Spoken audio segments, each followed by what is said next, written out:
I serendipitously, I really feel like this is divine intervention. I was on an airplane ride and I sat next to a man.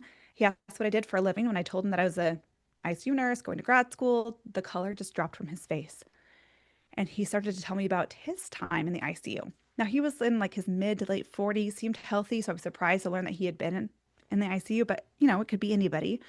He'd had an endoscopic procedure and had a perforated esophagus and ended up intubated, in septic shock. He said he was on the ventilator for about 3 weeks, but that's all he mentioned about the ventilator. All of the rest of it was about these, what I thought at the time were hallucinations, but now I understand them as realistic alternative graphic realities. Realistic alternative graphic reality. Is that Yes, Okay. is that what was happening with the people who couldn't tolerate it? most likely.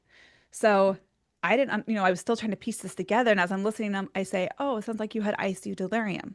I knew enough to be like, oh, you were confused. Like you had these bad dreams or whatever. Like, but you were in the ICU, bro. It's fine. Like that never happened. But he really, even over 4 years later, could barely talk about what he experienced as far as having his limbs nailed to the ground in the middle of a forest while trees came crashing down on him.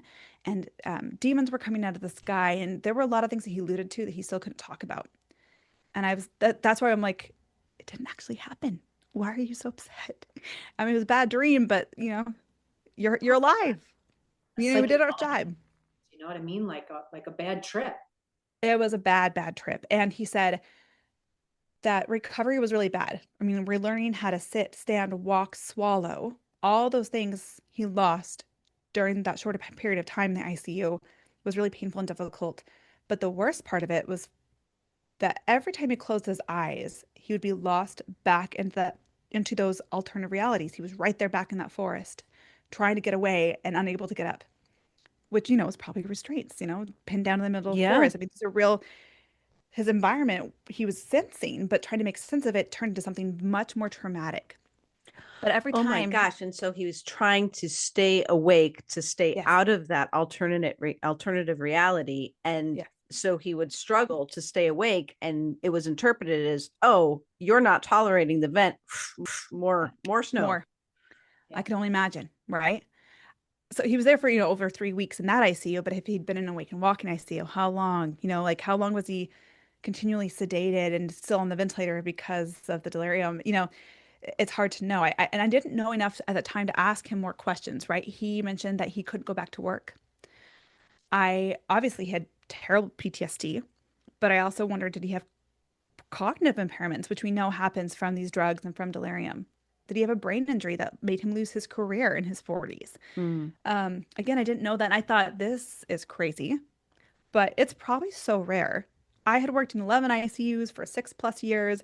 If this was a common thing, so educated and experienced, would have known about it. We would have been talking about it at the bedside. This has to be a fluke, but I had this gnawing suspicion, like I just have to know. So I joined survivor groups on Facebook, intending to ask these survivors if they had had any kind of experience like that, but I didn't have to post about it. As soon as I was admitted into these groups, I could just scroll, and the posts were about nightmares, flashbacks, panic attacks, insomnia, not being able to like balance their checkbook, read a clock, struggling to even type out those posts. Like, is anyone else's brains broken? They didn't have the words to really articulate it, but they were describing things very similar to what this man had described. So then that led me to go into the research and be like, how common is this? Yeah, it's like 20+% of our survivors live like this for many years. It's a long-term disability called post-ICU syndrome. And then maybe think, how much of this is from what we do to them?